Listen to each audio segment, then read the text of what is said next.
Walking into the hipster barbershop, I thought I had it all figured out. When they asked if I'd like something to drink, I should have known things would fall apart. High-end establishments make me uncomfortable. This feeling is always amplified by the offer of drinks.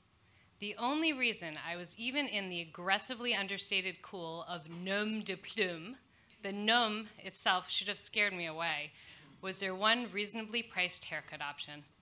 I'd had too many long, chatty, elaborately executed ordeals that cost a fortune and left me looking fine.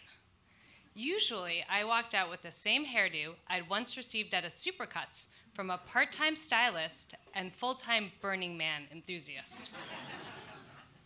I needed a haircut, but I didn't want to pay the upscale Brooklyn rate. Thus, I strode into Nom de Plume to claim my $60 short, defined as cut below the ears to the hairline. "Hi, I have a 3:45 appointment," I greeted the receptionist.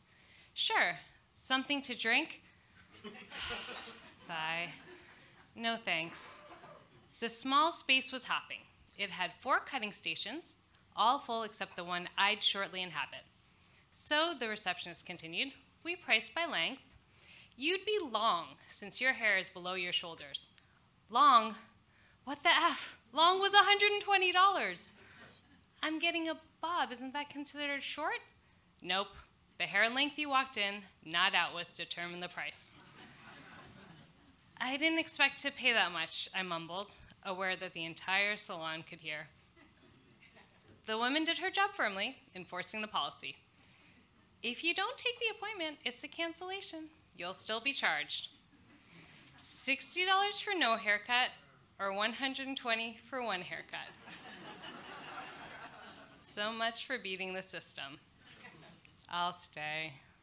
Sadly, I followed the waiting stylist to station 3. The guy seemed nice, but gave off a B-team vibe. He was a little jumpy and had been the only one available last minute that day. We discussed a short bob, then headed to the sink. During the shampoo, I stewed about the money.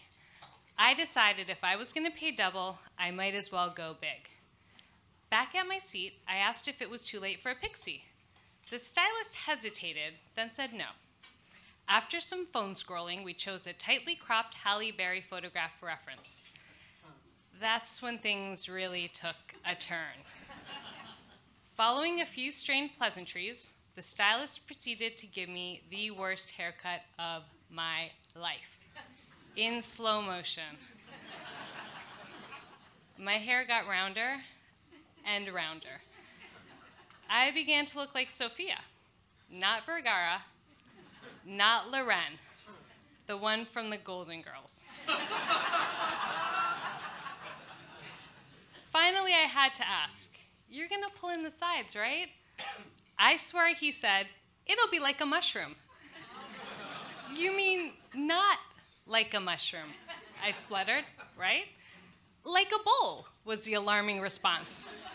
"You mean not like a bowl, right?" I again realized that my distress was on full display when the stylist next to us smirked. He didn't mean mushroom. My hairdresser grew deeply stressed. He couldn't get my hair right. I tried saying mohawk and tighter, but to no avail. When the cut was finally over, my hair didn't resemble a mushroom, but it also didn't resemble a decent haircut. The poor stylist showed me the mirror. "Yes, I see," I said. I did see. It looked terrible. That was it. Haircut over. The next client was waiting. As I got up, the stylist muttered, "That's a pixie cut." He repeated it twice, then moved on. I paid the astronomical amount, left a common decency tip, and was back on the street. Me and my huge puff of hair.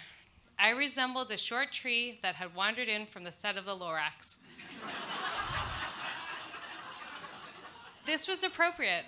I'd been as ineffective in advocating for myself as the Lorax had been for the trees. I began my defeated walk home, hoping a friend who lived nearby could lend me a hat.